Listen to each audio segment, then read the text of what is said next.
I'm quite excited to get into the airbox. It's starting to get the performance end of the bike now, so that's good. Now, there's a side cover missing there. Now, I found one on eBay, and that's $500 by the time I get it delivered, so I might have to make one later down the road. The airbox looks good. I can't see any real problems with it. There's no cracks. It's not busted anywhere. The boot looks good there. There's no cracks I can see at this stage. Those cross-hatch things you can see at the opening of the airbox, they're called silencers. They're designed to take that drone from induction noise out, but I might get rid of them.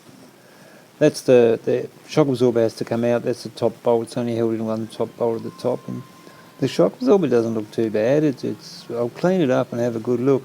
What I'm mainly interested about at this stage is there any pitting of rust on that section there, and I can't see any. I haven't cleaned it up yet, but I can't see any, so at this stage I'm reasonably happy. I like looking in airboxes. You can see that air cleaner would normally go in that dark section is the top and meets up with that main cross bit that comes down.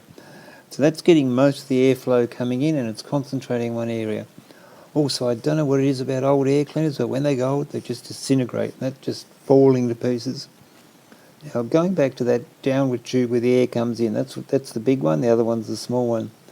By getting rid of that, I'll even up the airflow and it won't concentrate in one spot. You can see the light shining through there, how much it concentrates. Now, this airbox, it's clean enough inside, and that back wall there is where the air cleaner goes onto, and it works its way around, goes out that hole.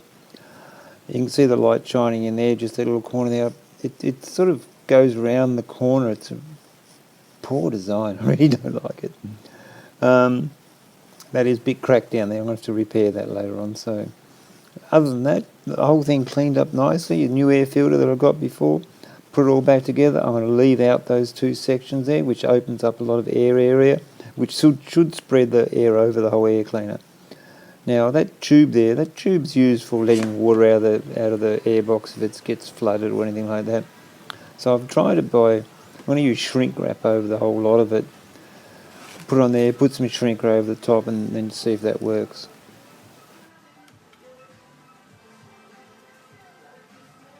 I have been sort of debating with myself about removing those silencers from the top of the airbox, because really this motor's getting the twilight of its years, and all of a sudden now I'm doing performance improvements to it, which I have to adjust the jets to and all that sort of stuff. And is that the right thing to do to an old motor? And the answer is no. But I can't help myself. I don't like seeing inefficiencies, and that's an inefficiency glaring me in the face. So I'll do it. I'll keep them. I can always put them in later on. That's what I'll say.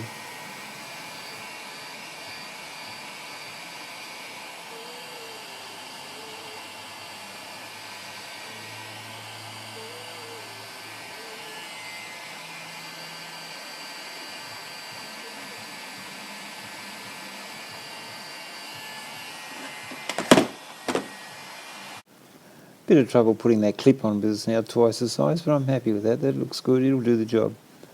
Now, I had a really close look at that, and there is no rust, no pitting. That fork has never ever leaked. I'm going to put some more things back in the stock now.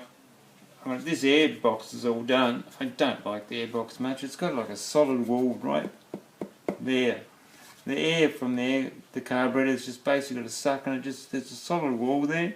The air has to come from here, around the side there, and then into the air filter this way. So that's a cavity that goes through into here, and it's just, I'm sure they could have done it better.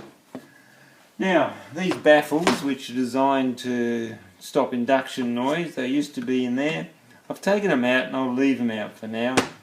I haven't done like the measurements of area, but geez, that's a lot of restriction for that, which is already restricted, so I don't like it much. I don't like the whole airbox very much at all, actually, but anyway, that's what I have.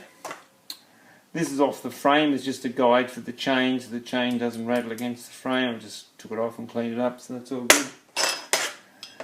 Now, I've got some of these new ones, aftermarket ones, but the ones that are on the bike are just little shorties. They're little short things, and when you're trying to reef on, drum brakes to try and stop yourself, I don't want short little levers. They've got no, at least I've got a bit of leverage here with the long levers, so that's identical to a standard one. This is what a standard one's supposed to look like, so that's good. This shock absorber, I think I got lucky here. There is absolutely no rust in there, or of any kind that I can see. I put a bit of rubber grease on now, but it's going to be 6 months before I touch it. I've cleaned it up. It looks nice. I've looked on eBay quite a lot to see if I was ever going to have to buy one of these. How much are they? What sort of condition they're in? And most of them I've looked on eBay, they're not leaking, so that doesn't seem to be a problem. But they're more rusted than this one, so I think I've actually got a good one compared to what I'd be able to replace it with. So, no leaking, never leaked, and it looks good. The top end up here is beautiful and clean, so I'm happy with that. So with all these things here, I'm going to have to move on to the next part of the bike, and I don't know what that's going to be yet.